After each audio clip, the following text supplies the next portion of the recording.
চলো আজ একটি অন্যরকম ভিডিও নিয়ে। ভাবছো তো এমন কেন আবার ড্রাগন গাছ? 3 বছরের অপেক্ষার অবসান হলো আজ।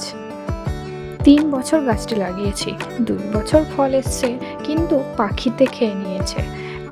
এইবার ভেবেছি গাছের গোড়া পরিষ্কার করবো না, যত ঘাসে ভরে যাবে আর গাছের ফলগুলো ঢেকে দেবে, পাখিতে দেখতে পাবে না, খাবে না। যেমন কথা তেমন কাজ। ব্যাস, তারপরে শুরু হলো বর্ষা।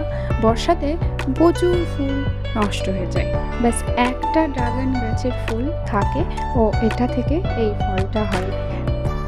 হ্যাঁ জানি, ভিডিওটা দেখে অনেকজন কমেন্ট করবে যে কখনো খায়নি বা দেখেনি, কিন্তু না, গাছ লাগিয়ে নিজে ফল বা ফুল পাওয়াটা সত্যিই খুব আনন্দের।